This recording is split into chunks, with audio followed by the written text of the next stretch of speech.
मैं ये वादा करता हूँ कि सारी जिंदगी तुम्हारी रक्षा करूंगा।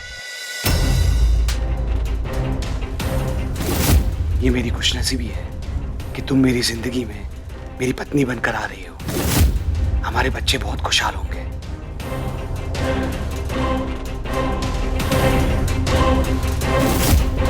हम हमेशा साथ रहेंगे, खुश रहेंगे। मेरे रहते दूसरी शादी? क्या मतलब है आपका? नमस्कार, मैं हूं शिफाली शाह। शादी हमारे समाज का सबसे पवित्र बंधन है। किसी भी लड़की के लिए शादी का मतलब होता है एक नई शुरुआत, जिंदगी का एक ऐसा मोड़ जो उसकी आने वाली जिंदगी को हमेशा के लिए पूरी तरह बदल कर रख देगा। शादी करते समय एक लड़की के मन में अपने आने वाली जिंदगी को लेके हजारों सपने होते हैं, लेकिन क्या शादी हर लड़की की जिंदगी में सिर्फ खुशियां ही लाती है? अगर शादी एक गलत इंसान से या गलत परिवार में हो जाए तो वो जिंदगी बर्बाद भी कर सकती है। और कुछ ऐसा ही हुआ निशा के साथ।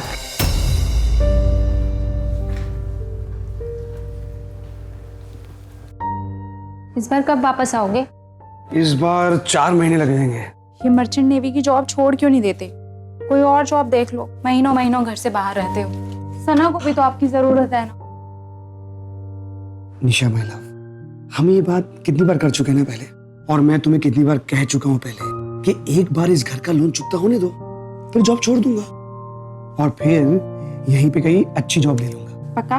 पक्का 110%। और मैडम एक बात बताओ, तुम यहाँ पर अकेली कैसे हो? यहाँ पर माँ है, सुषमा आती जाती रहती है, एंड यस मेरी तस्वीर है। जब भी रोमांटिक बात करने का मूड करे कर लो, सीधा मुझ तक पहुंच जाएगी। अच्छा। मर्चेंट नेवी यही सिंक हो जाएगी। चलो अब। बुच्चू, अरे हाँ, ये 15,000 रुपए खर्चे के लिए। ठीक है चलिए मम्मी। भैया, मेरी टिकट भी कंफर्म हो गई है। तो अच्छी बात है, चल मेरे साथ, मैं तुझे स्टेशन छोड़ते हुए एयरपोर्ट निकल जाऊंगा। अच्छा सुन बेटा, तेरी शादी की शॉपिंग बहुत सारी बाकी, जैसी छुट्टी मिले तू घर आ जा। Okay bye. जा तू रिक्शा रोक जा। निशा ख्याल रखना मम्मा का भी। और सना बेटा, पापा जा रहे हैं। मेरा बेटा उदास क्यों है? अगर पापा काम पर नहीं जाएंगे तो पैसे कहाँ से कमाएंगे? बड़े खिलौने चाहिए ना, अच्छे वाले। Come on, smile smile smile. या दैट्स लाइक इट। अरे बेटा, अभी बुआ की शादी के लिए पापा घर आने वाले हैं, फिर रो क्यों रही है? चलिए मम्मा, मैं निकलता हूँ। हाँ, संभाल के जाना। हाँ जी। चल।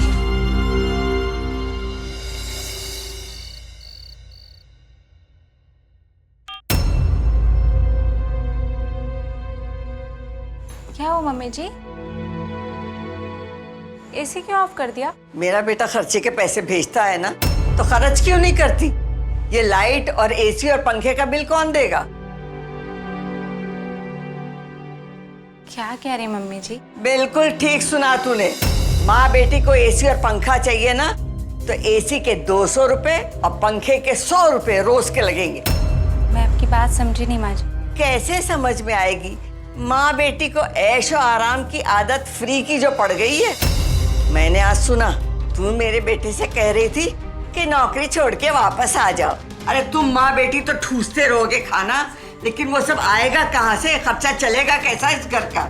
नहीं मम्मी जी, मैं उन्हें नौकरी छोड़ने के लिए नहीं, नौकरी बदलने के लिए कह रही थी। सना को भी तो अपने पापा की याद आती है ना, बस इसलिए मैं। हट यहाँ से। अरे अरे अरे मम्मी जी क्या कर रही? ठीक कर रही हूँ। अगर एसी का ऐश चाहिए ना तो 200 रुपए रोज के देने पड़ेंगे, समझ में आया? Mummy ji please please please. Mummy ji, पंखा अगर इसको इस्तेमाल करना है ना तो 100 रुपए रोज के देने पड़ेंगे। आई बात समझ में? काम की न काज की, दुश्मन अनाज की।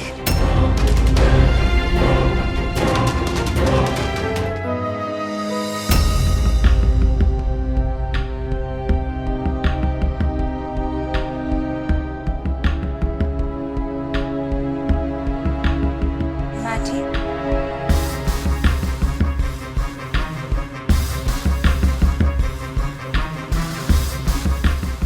मम्मी जी प्लीज़ एसी और फैन ऑन कर दीजिए। सना को बहुत परेशानी हो रही है सोने में। परेशान तो तुम माँ बेटी ने कर रखा है मुझे। जब पहले कहा था कि पैसे दे दो तो नहीं दिए। अब इतनी रात को मैं इलेक्ट्रिशियन ढूंढने कहाँ जाऊंगी? हाँ, एक काम करो, माँ बेटी जाके हॉल में सो जाओ। जाओ।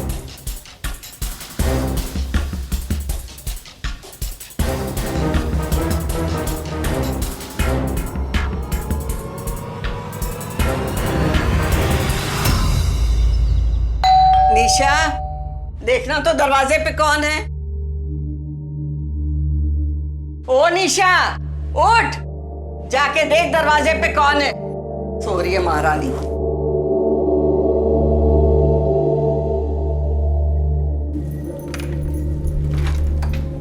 नमस्ते मैडम। हाँ भैया। माँ जी ने बुलाया था, ताला चाबी लाने के लिए कहा था। हाँ हाँ हाँ, अरे सारा सामान ले आए? जी ले आए। अच्छा आओ।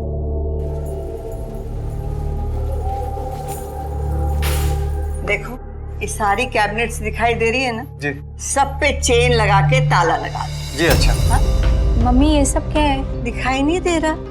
मैं सारे कैबिनेट्स पे ताले लगवा रही हूँ, क्यों लेकिन? ताकि तू और तेरी बेटी मेरी मर्जी के अलावा कोई भी चीज किचन में से नहीं ले सके। क्या? सारा दिन माँ बेटी मुफ्त की रोटियां तोड़ते हैं। इतना राशन आता है, इतना राशन आता है, सब के सब साफ करते थे तुम दोनों। अब ऐसा नहीं चलेगा, समझ में आया? मम्मी, अब हम एक ही घर में रह के इस तरह से कैसे? मुझे किसी पे भरोसा नहीं है, और खास तौर पे तुझ पे और तेरी बेटी पे तो बिल्कुल भरोसा नहीं। आप तो ऐसे बोल रही हैं जैसे कि हम अपने ही घर में चोर हों। आज के बाद किचन में से कुछ भी तुम दोनों को चाहिए तो पहले मेरी इजाजत लोगे, और जो चीज लोगे उसके नगद पैसे मेरे हाथ में रखोगे। आई बात समझ में? जी भाई। हो गया? ये सब तालों की चाबी। जी शुक्रिया। जा।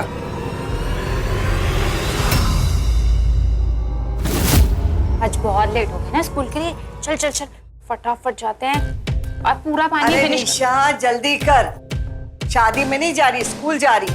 वैन वाला चला जाएगा। हाँ हाँ बस आ जाओ। जाओ।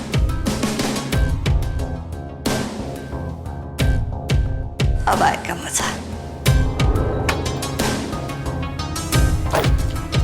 चलो बच्चे लोग बैठो। सना बेबी आप रुक जाइए। क्या हो भैया?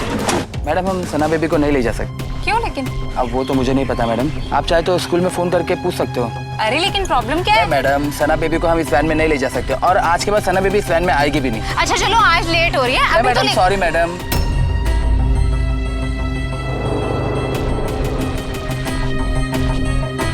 कुछ करते बेटा, ऑटो से चले जाएंगे आज। ऑटो भैया, पीपीपी स्कूल चलेंगे? हाँ चलेगा मैडम, 120 रुपये लगेगा। अरे भैया आप तो बहुत ज्यादा बोल रहे हो, पास में ही तो है, मेरे पास 50 रुपए हैं, चलो ना। नहीं, उतने में नहीं, 120 रुपये लगेगा। बच्ची को स्कूल के लिए लेट हो रहा है। अरे नहीं होगा।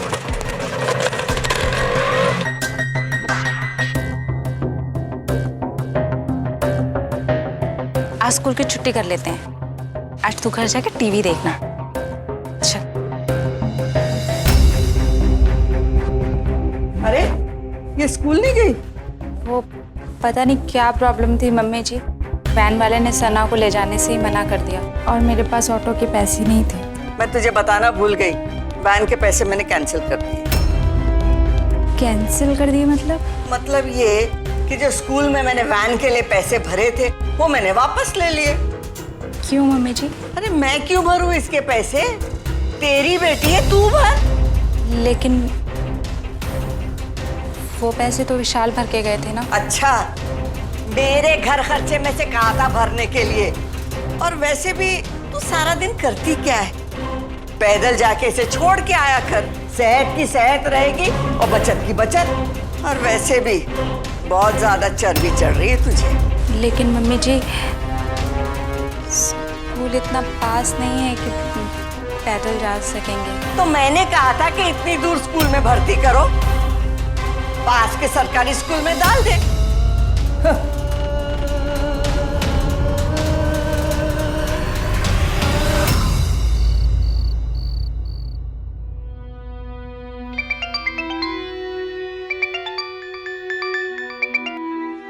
हाँ निशा बोलो, इतनी रात गए फोन किया, कोई प्रॉब्लम?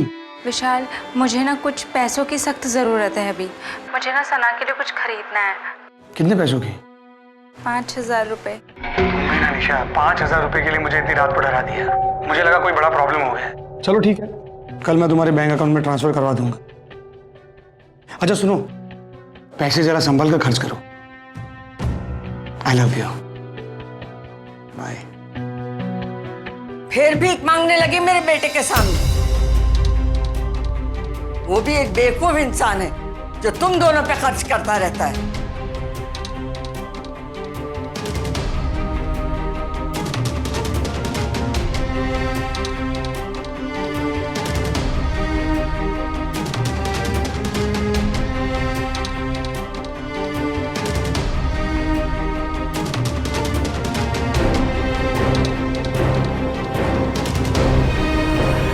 ये किस तरह का बर्ताव है? एक ही घर में रहते हुए रोज रोज हर छोटी छोटी चीज का हिसाब कौन लगाता है? और वो भी हर चीज के 4 गुना 5 गुना अपनी मनमाने पैसे लगाकर। आपने कभी सुना है किसी को ऐसा करते हुए? शादी करके लड़की अपनी सास को अपनी माँ का दर्जा देती और निशा ने भी ऐसा ही किया। लेकिन उसकी सास उसकी जिंदगी में माँ की भूमिका निभाना तो दूर, एक नॉर्मल इंसान की तरह बर्ताव तक नहीं कर रही। हर वक्त निशा को किसी न किसी चीज के लिए प्रताड़ित करना, बात बात पर उसका और उसकी बेटी का जीना दुश्वार करना। ऐसे में बेचारी निशा क्या करेगी? बेटा, इतने दिनों से ना तो तू आई और ना ही कोई फोन किया, क्या बात है? नहीं माँ, ऐसी कोई बात नहीं है। विशाल घर पर नहीं है ना, मम्मी जी घर में अकेली होती हैं। घर का काम, सना का स्कूल, टाइम ही नहीं मिल पाता। बाकी सब ठीक है। बेटा, मुझे तू कुछ परेशान परेशान लग रही है। सब ठीक तो है ना? तू चुप क्यों है?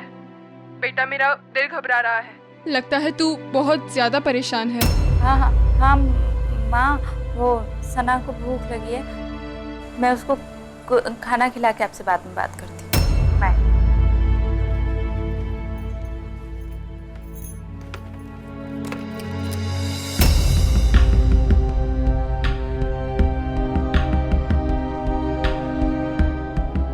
इस बार विशाल जैसे ही मेरे अकाउंट में पैसे डालेंगे ना, मैं सारे पैसे आपको दे दूंगी।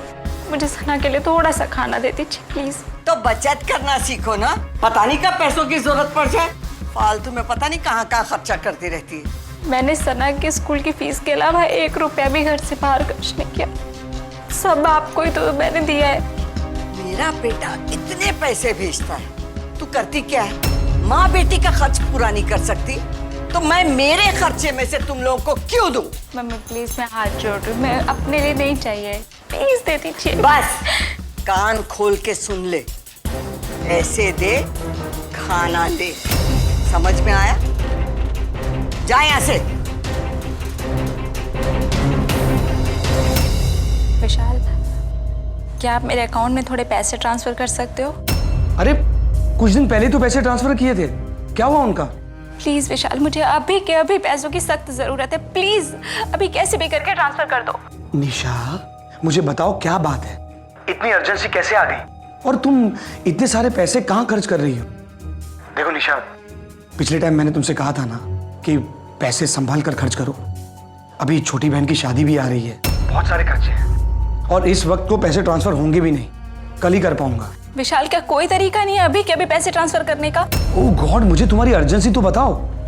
और सुनो, अगर तुम्हें बहुत ज्यादा जरूरी है ना पैसे अभी, तो माँ से ले लो, उनके पास होंगे।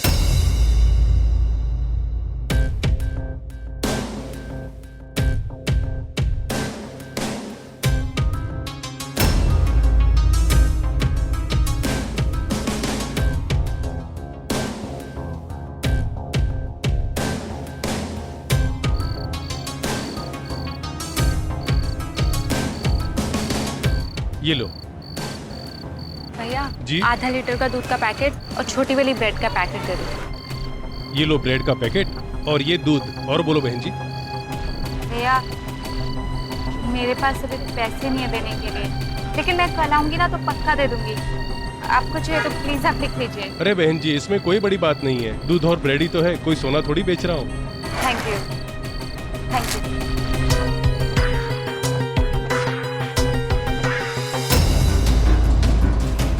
मुझे देने के लिए पैसे नहीं है और ये फालतू खर्चा करने के लिए है पैसे तेरे पास? मम्मी जी, मैं किराने वाले से उधार लेके आई हूँ। मेरे पास सच में 1 भी रुपया नहीं है। अच्छा, तो पूरे मोहल्ले में तू मुझे बदनाम कर रही है कि तेरी सास तुझ पे कितना जुल्म कर रही है। भीख मांगने गई थी बाहर। नहीं मम्मी, ऐसी बात नहीं है, प्लीज दीजिए। हट, ऐसी बात नहीं है, मैं बताती हूँ कैसी बात है।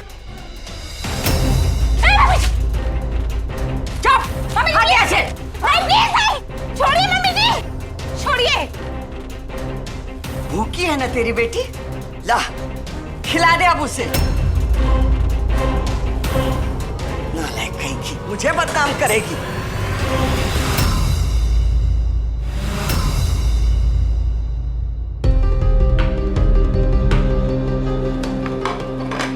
निशा, निशा, मैं सुषमा की शादी का हिसाब लगा रही थी। ये बता कि तू अपनी तरफ से क्या देगी उसे? मैं आपको विशाल से पूछ के बताती हूँ। मैं आपको विशाल से पूछ के बताती हूँ। विशाल पे तो सिर्फ तेरा ही हक है ना, हम थोड़ी उससे बात कर सकते हैं। नहीं नहीं मम्मी जी, मेरा ये कहने का मतलब नहीं था। मैं अच्छी तरीके से जानती हूँ तेरा मतलब क्या था। देख, अभी कुछ ही दिनों में विशाल मेरे अकाउंट में पैसे डालने वाला है, लेकिन ये पैसे उसकी तरफ से। तू तो सुषमा की भाभी है ना, तू बता, तू अपने तरफ से क्या देगी उसे? मम्मी जी, मैं और विशाल अलग थोड़े ही हैं। अच्छा किया जो मुझे बता दिया, लेकिन मैं तुझे बताऊं, विशाल उसका भाई है। तू एक काम कर, मैं ज्यादा नहीं बोल रही हूँ, सिर्फ और सिर्फ 5 लाख रुपया कैश दे दे। उसके अलावा कुछ देने की जरूरत नहीं है तुझे। 5 लाख? मम्मी जी, मैं इतने पैसे कहाँ से लाऊंगी? तू जाके अपनी माँ से मांग। वैसे भी तेरी माँ ने तेरी शादी में एक ढेला नहीं दिया। लव मैरिज की थी ना तुम लोगों ने, मेरे मासूम लड़के को फंसाया था तूने। तो अब जाके अपनी माँ से मांग ले कि अपनी ननन की शादी में मुझे 5 लाख रुपए देने, बस, और कुछ नहीं। मम्मी जी, आप जानती हैं ना कि मेरी माँ अकेली रहती है, कहाँ से लाएंगे इतने पैसे? ये मेरी सरदर्दी नहीं है, ये तेरी माँ की सरदर्दी है। समझ में आ रहा है? जाके अपनी माँ से कह दे कि 5 लाख रुपए कैश चाहिए, मतलब 5 लाख रुपए कैश चाहिए। अरे तो उस पे गलती क्या है बेटा? मैंने कोई जोर जबरदस्ती थोड़ी की उस पर। मैंने तो यूं ही पूछा था, तेरी ननन की शादी है, तू खुशी खुशी क्या देगी? तो उसमें बुरा क्या है बेटा? ये तो रिवाज है, एक दूसरे को देते हैं। तू इतना आग बबूला मत हो। देख, अगर तू चाहता है कि मैं तेरी बीवी से कुछ ना लूं, तो नहीं लूंगी ना, हमें पैसे की कमी थोड़ी है। नहीं, वो निशा कह रही थी मुझे कि निशा ने क्या कहा क्या नहीं कहा ये सब तू भूल जा और अपना गुस्सा थूक दे। अच्छा लगता है क्या एक घर में रह के छोटी छोटी बातों पे झगड़ा करना? मैं फोन रखती हूँ, अपना ख्याल रखना। ठीक है।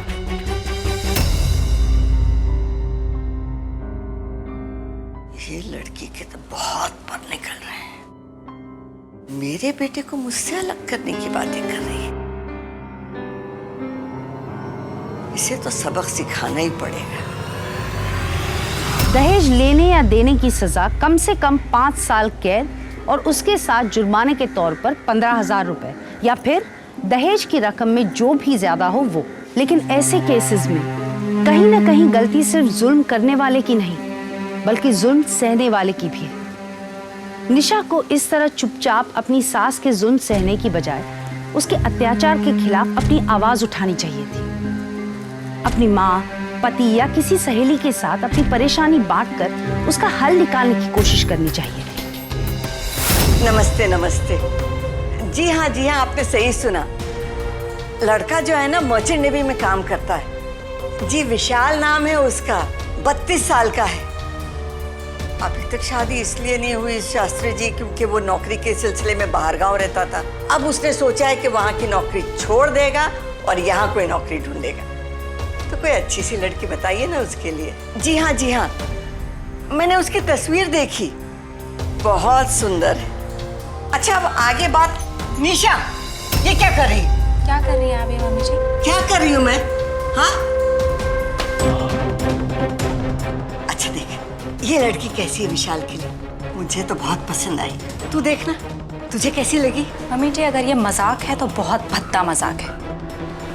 ये मजाक नहीं है बेटा, हकीकत है। आपके बेटे की शादी हो चुकी है मुझसे और उसकी एक बच्ची भी है।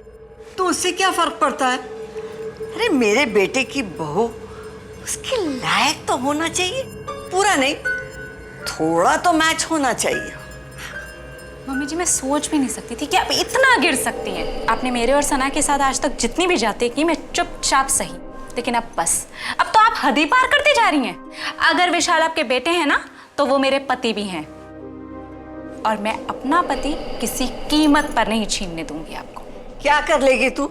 हाँ, अभी तक तो मैं तुझे बहुत प्यार से समझा रही थी। देख, सीधे सीधे बोल रही हूँ, चुपचाप अपने और अपनी बेटी को लेकर यहाँ से निकल जा, वरना तुझे इस घर से निकालने में मुझे 2 मिनट नहीं लगेंगे। मम्मी जी विशाल मुझे शादी करके इस घर में लाए हैं। ये घर जितना आपका है ना उतना ही मेरा भी है। मैं इस घर से कहीं नहीं जाऊंगी और आपको भी ये काम मैं करने नहीं दूंगी। तो क्या करेगी तू? बोलना, क्या करेगी तू? मैं विशाल को आपकी सारी सच्चाई बताऊंगी। आप आज तक मेरे और सना के साथ जो करती आई हैं ना, हम दोनों की जो जिंदगी आपने नरक बना दी है ना, ये सब बताऊंगी। एक गिलास पानी से लेकर के एक साबुन तक का पैसा लेती हैं आप। मेरी बच्ची जब तक एक निवाले के लिए तरस नहीं जाती, आप उसे खाना नहीं देती, वो भी पैसे लिए बिना। इतनी गिर गई हैं आप, लाइट पंखे सब बंद कर देती हैं। ये जो आपका असली चेहरा है ना, ये दिखाऊंगी आपके बेटे को, ये सब बताऊंगी मैं। नहीं बताना उनको, वो इसलिए नहीं जानते क्योंकि मैंने नहीं बताया, लेकिन अब बताऊंगी, सब बताऊंगी। मेरे रहते मैं उनकी दूसरी शादी नहीं होने दूंगी। मम्मी जी कहाँ जाती है तू? छोड़िए मम्मी जी प्लीज। कहाँ जाती? छोड़िए। मेरी शिकायत करेगी? बैठी ना।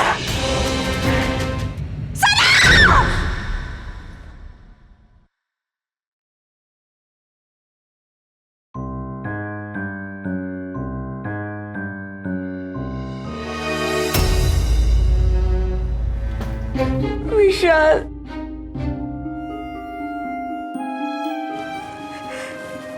विशाल देखना, तेरे जाने के बाद क्या हो गया बेटा। मैं सुबह सैर के लिए गई थी, वापस आकर देखा तो सीढ़ियों के पास गिरी हुई थी। मैंने फौरन डॉक्टर को बुलाया, हॉस्पिटल ले गए। बहुत बेचारों ने कोशिश की लेकिन कुछ हासिल नहीं हुआ। वो हमें छोड़कर चली गई। मेरी बच्ची।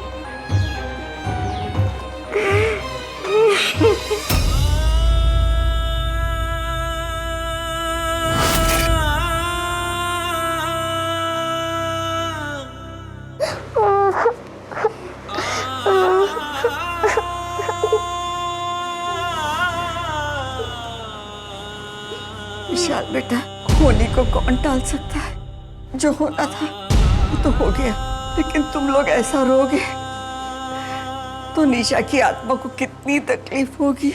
हिम्मत से काम लो मेरा बच्चा, हिम्मत से काम लो। आजा सना, आजा। सुषमा, इसे अंदर ले जा, अंदर ले जा।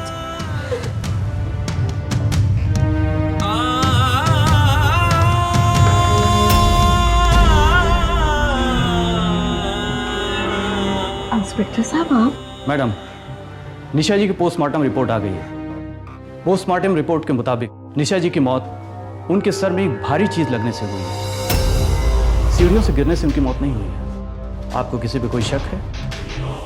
किसी ने आपके घर में कोई चोरी वोरी की हो या कोई भी सामान गायब किया हो? आप मुझे बताएं।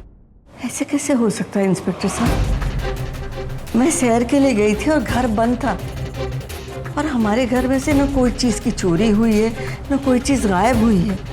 और फिर मेरी बेचारी निशा, इसके साथ किसकी क्या दुश्मनी हो सकती है? इसकी मौत तो सीढ़ियों पे से गिरने के बाद ही हुई है। देखिए, हमारी पोस्टमार्टम रिपोर्ट यही बता रही है। हमें अब इसकी जांच करनी होगी। देखिए मैडम, हम अपनी तरफ से जो भी हो सकता है वो अच्छी से अच्छी तहकीकात कर रहे हैं, लेकिन अगर आपको भी इसके बारे में कोई भी जानकारी हासिल होती है तो प्लीज़ आप हमें इन्फॉर्म जरूर करें। जरूर बताएंगे। Thank you.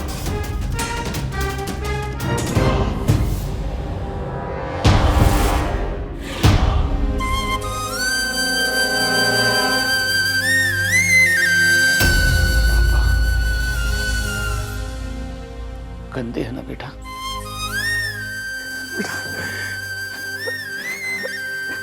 I am very sorry. तू इशारे से इतना मना करती रही, फिर भी पापा नहीं रुकते। पापा गंदे हैं बेटा।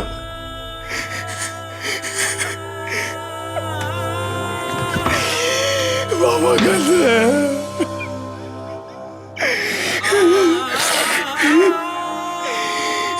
सॉरी बेटा। मैं अगर यहाँ पर होता तो शायद तुम्हारी मम्मा के साथ ऐसा नहीं होता ना।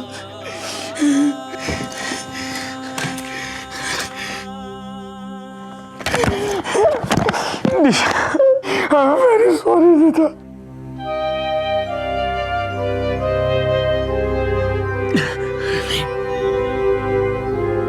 निशा, मैं तुम्हारी कसम खा के कहता हूं, सना को एक दिन भी तुम्हारी कमी महसूस नहीं होने दूंगा।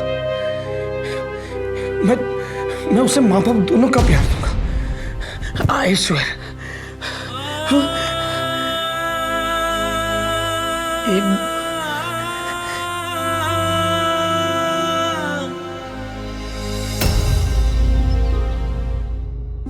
प्रभा, ग्लास देना। जी भैया।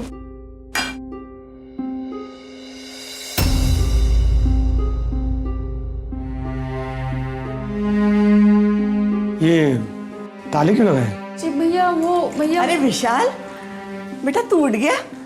चल तू टेबल पे बैठ, मैं तेरे लिए नाश्ता लाती हूँ। अरे पर ये ताले। आ ना, आजा।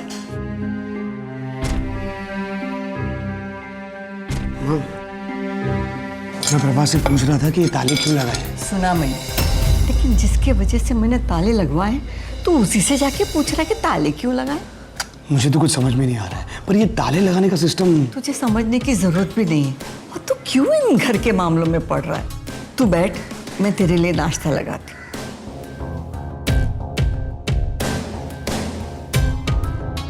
ले बेटा, गरम गरम पराठा। अरे मैं सना को लेके आता हूँ ब्रेकफास्ट के लिए। अच्छा। अरे मेरा बच्चा इतने जल्दी उठ गया। आ जाओ, चलो सना, नाश्ते के लिए आ जाओ।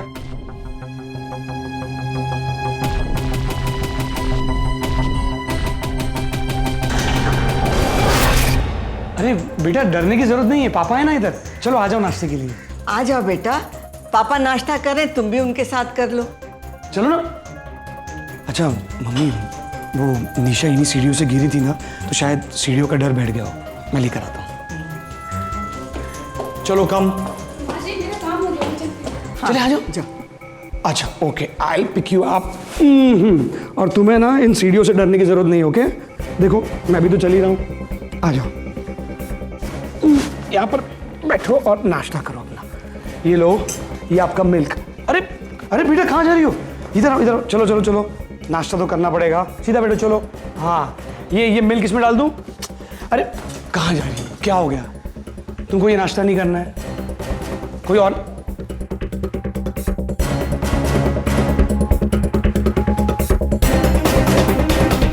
मैं समझा नहीं बेटा। मम्मी। अरे ये तो ऐसा बता रही है जैसे हम नाश्ते के इससे पैसे ले रहे हैं। चल बैठ जाओ, बैठो बैठो बेटा। कहाँ जा रही हो?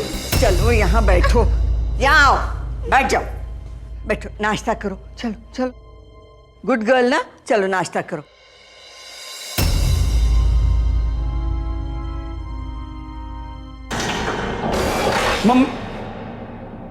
मम्मी। हाँ बेटा। अरे वो निशा के इंश्योरेंस की फाइल कहाँ पर है? अरे बेटा, बेड के पास जो ड्रॉ है ना, उसमें ग्रीन कलर की फाइल है। हाँ मैं।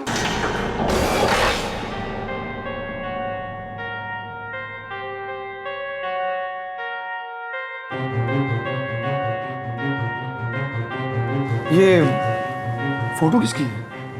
ये बता कैसी लगी? कैसी लगी मतलब? किसके लिए? तेरे लिए। मेरे लिए मतलब? बेटा आज ही तेरे लिए एक रिश्ता आया है। ये फोटो उसी लड़की की है। माँ माँ, आप ये क्या बात कर रही हो? आपको पता है ना। एक मिनट तू यहाँ बैठ और ठंडे दिमाग से मेरी बात सुन। देख बेटा, निशा तो चली गई, अब तेरा क्या? तेरे सामने तो पूरी जिंदगी पड़ी है। कोई ना कोई जीवन साथी जरूरी है ना बेटा। माँ, आप ये कैसी बात कर रही हो? निशा को जाके अब कुछ दिन ही हुए, अब मैं दूसरी शादी के बारे में सोच भी नहीं सकता। बेटा मेरी बात तो सुन, तू अपने बारे में सोच रहा है। तू तो उठा अपनी नौकरी पे चला गया। वो नन्ही सी जान के बारे में सोच, उसे भी तो माँ की जरूरत है।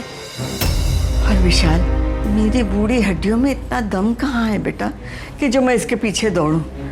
और पता नहीं मैं कब तक जिंदा रहूंगी। माँ, बस लास्ट टाइम, मुझे दूसरी शादी नहीं करनी है। आज के बाद इसके बारे में बात मत करना। विशाल,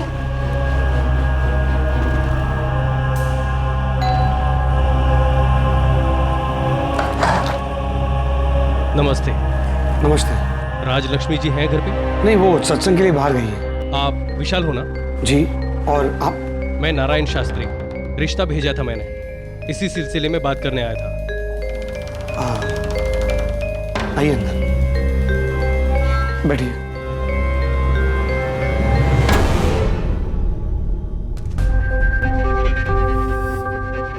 माताजी ने आपको तस्वीर तो दिखाई होगी, कैसी लगी तस्वीर? देखिए शास्त्री जी, मुझे शादी नहीं करनी। लेकिन लड़की तो बहुत सुंदर है और घर बार भी अच्छा है, तो क्यों? देखिए शास्त्री जी, लड़की अच्छी होगी, घर बार भी अच्छा होगा, पर मुझे ही शादी नहीं करनी। अगर आपको शादी नहीं करनी थी तो पहले क्यों नहीं बताया? पर माँ ने तो कल ही मुझे वो तस्वीर दिखाई थी। लो, 1 महीने से ऊपर हुआ वो फोटो भेज के मुझे। उन्होंने तो मुझे तभी बता दिया था कि लड़की उन्हें पसंद है। अगर आपको शादी नहीं करनी थी तो इतना सब क्यों किया विशाल बाबू? लड़की के घर वालों की भी तो कोई इज्जत है। एक minute Shastri ji, relax relax. मुझे माँ ने कल ही वो तस्वीर दिखाई है, आपको कुछ गलत फहमी हो रही है। गलत फहमी मुझे नहीं विशाल बाबू, गलत फहमी आपको हुई है। आप अपनी माताजी से पूछिए, 1 महीने से ऊपर ही हुआ है उन्हें फोटो भेज के। 1 महीने पहले? निशा को तो मरे हुए सिर्फ 20 ही दिन हुए, तो मम्मी ने 1 महीने पहले लड़की ढूंढ के रख ली। कुछ तो गड़बड़ है।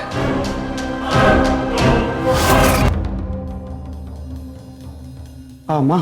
हाँ वो कुछ बात करनी है आपसे। हाँ बोल। मैं सोच रहा था कि आप जो दूसरी शादी की बात कर रही थी ना, हाँ आप बिल्कुल ठीक कह रही थी। अब कब तक अकेला रहूंगा मैं? हाँ। तो सोच रहा हूँ कि दूसरी शादी कर ही लूं। मेरे लिए ना सही, एटलीस्ट सना के लिए ही सही। मैं रेडी हूँ दूसरी शादी करने के लिए। जग जग जिया मेरा बेटा, जग जग जिया। मैं जानती थी कि तू मेरी बात टाल ही नहीं सकता। और बेटा, इसमें तेरी और सना दोनों की भलाई है। मैं भी उन लोगों को फोन करती हूँ और कहती हूँ कि आके हमसे मिल ले। हाँ?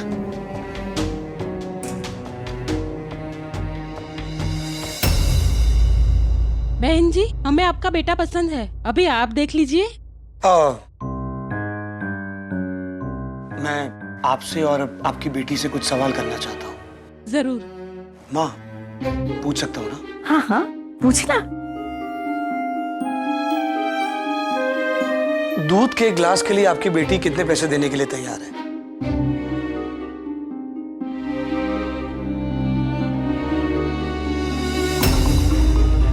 साबुन की एक टिकिया या फिर थोड़े से डिटर्जेंट के लिए आपकी बेटी कितने पैसे दे सकती है? विशाल, ये तू क्या कह रहा है बेटा? माँ, रिलैक्स। आपके घर में एसी, पंखा ये सब तो चलता होगा ना पूरे दिन? नहीं, हमारे घर में चलता है पूरे दिन। माँ, 400-500 रुपया बिल आता होगा ना दिन का? तो आपकी बेटी उसमें से 250 रुपया दे सकती है? अरे बेटा, ये क्या बोल रहे हो? विशाल, माँ एक मिनट, बैठो बैठो, आराम से बैठो। अच्छा, आपके घर में किचन के जो कैबिनेट होते हैं उसमें सामान आप लॉक करके रखती है कि फिर ऐसे ही खुला को छोड़ देती? नहीं, वैसे हमारे घर में सारा सामान लॉक होता है। जितना चाहिए, जो चाहिए उसके हिसाब से पैसे भरने पड़ते हैं। और ऐसा भी हो सकता है कि बहुत बार आपकी बेटी के पास पैसे खत्म हो जाए। हो सकता है कि उसे पूरी रात भूखा सोना पड़े। तो इसके लिए आपकी बेटी तैयार है? विशाल, क्या बकवास कर रहे हो? बकवास नहीं कर रहा हूं माँ। आपको नहीं पता कि मैं ये क्या बोल रहा हूं? आपको तो पता है ना कि मैं क्या बोल रहा हूं। आप ये सब कुछ करती थी ना अपनी प्यारी बहू और मेरी निशा के साथ, तो इनको भी तो बता दें कि शादी के बाद इनकी बेटी को ये सब कुछ करना पड़ेगा। अगर नहीं करेगी तो घर में प्रॉब्लम हो जाएंगे, आप दोनों के बीच में झगड़े होंगे और फिर आप इसे भी मार डालोगी। विशाल, ये तू क्या कह रहा है? मैं सच कह रहा हूं, ये सब झूठ है। ये सब सच है। निशा सीढ़ियों से गिर के नहीं मरी थी, आपने उसको मारा था। आपने। सारी दुनिया झूठ बोल सकती है लेकिन बच्चे की आंखें कभी झूठ नहीं बोलती मां। उस नन्ही सी बच्ची की आंखों में मैंने आपके लिए डर नहीं, दहशत देखी है। दहशत। पहले मुझे ऐसा लग रहा था कि वो बेचारी अपनी मां की मौत से डरी हुई है, लेकिन वो आपसे डरती थी। फिर मैंने उस रसोई घर में सारी चीजों पर ताले देखे। मैंने सोचा कि चलो यार, मां है, मां का नेचर ऐसा है तो वो सब बंद कर देती होगी, लेकिन नहीं। वो मासूम लड़की टेबल पर आकर खाना नहीं खा रही थी मां। वो बेचारी मुझे खाने के पैसे दे रही थी, खाने के पैसे। मां, ऐसा कोई बच्ची कब करती है? बताओ कब करती है? जब उसने अपनी आंखों से ये सब कुछ देखा हो, जब उस पर ये सब कुछ बीती हो, तब। फिर मेरी निशा ने मुझे एक दिन बताया कि आपने उसकी मां के पास से 5 लाख रुपए मांगे थे। मैंने तब सोचा कि मैं अपनी मां को समझा लूंगा। मैंने सब बातों का नजरअंदाज किया। मुझे लगा कि कोई भी मां अपने बच्चों के साथ ऐसा कर सकती होगी। और जब इस रिश्ते की बात आई और मुझे पता चला कि आपने 1 महीने पहले से रिश्ते ढूंढने शुरू कर दिए, तब मुझे पूरा यकीन हो गया कि कुछ तो गड़बड़ है। अरे निशा के जिंदा होते हुए आप 1 महीने पहले से रिश्ता ढूंढ रही है, क्यों? सिर्फ इसीलिए ना क्योंकि आपको पता था कि निशा कुछ दिनों में मरने वाली है और आप उसे जान से मारने वाली है। सच्चाई छुपाने की जरूरत नहीं है मां। मुझे प्रभा ने सब कुछ सच सच बता दिया। इस घर में निशा के साथ कुछ ना कुछ तो हुआ है। सब लोग मुझसे कुछ ना कुछ छुपा रहे हैं, तो मुझे सच सच बताओ। भैया, आपकी माँ जी बच्चे के दूध के लिए पैसे मांगती थी और ब्रेड के लिए भी।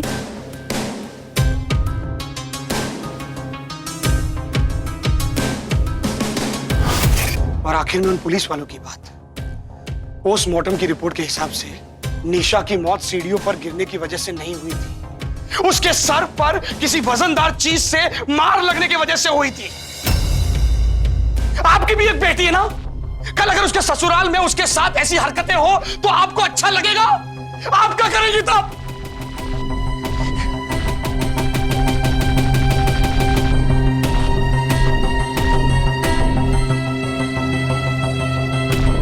मुझे माफ कर दीजिए, मैं शादी नहीं करना चाहता हूं। ये सब कुछ सिर्फ मैंने अपनी मां की असलियत पर से पर्दाफाश करने के लिए किया था। मां, पुलिस को फोन कर रहा हूं मैं। नहीं विशाल, तू ऐसा नहीं कर सकता। और वादा करता हूं कि आपको कड़ी से कड़ी सजा दिलवाने की पूरी कोशिश करूंगा मैं, ताकि आइंदा से कोई भी सास अपनी बहू के साथ ऐसा करने की हिम्मत ना कर सके। मैंने ऐसा कुछ नहीं किया है।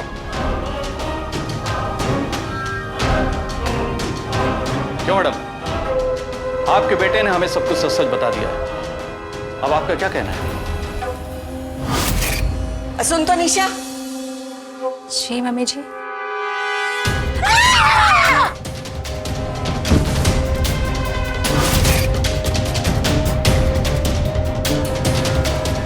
मेरे बेटे को मुझसे अलग करेगी? हाँ,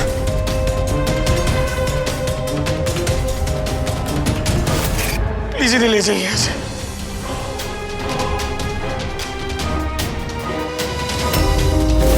निशा की सास को अपनी बहू को दहेज के लिए घोर मानसिक यातना देने के लिए और फिर जान से मार डालने के लिए दफा 304B के तहत उम्र कैद की सजा सुनाई।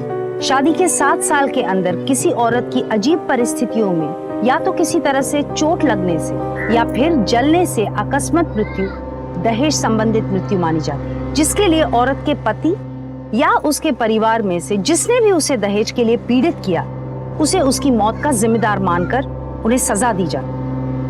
विशाल, जिसने अपनी माँ की वजह से अपनी पत्नी को इतने दर्दनाक तरीके से खोया, उसके दर्द का शायद मैं और आप अंदाजा भी नहीं लगा सकते। बड़े ही दुख की बात है कि आज भी हमारे देश में दहेज के लिए औरतों की बलि चढ़ाई जाती है। नेशनल क्राइम रिकॉर्ड्स ब्यूरो के अनुसार हमारे देश में दहेज संबंधित कारणों से हर 1 घंटे में एक औरत की मौत होती है। दहेज लेना और देना बंद कीजिए और इस कुप्रथा को हमारे समाज से जड़ से उखाड़ फेंकिए। मैं आपसे फिर मिलूंगी एक और साहस भरी कहानी के साथ। तब तक के लिए सतर्क रहें, सावधान रहें। सावधान इंडिया फाइट बैक नाउ, क्योंकि सवाल है अब परिवार का। तो सावधान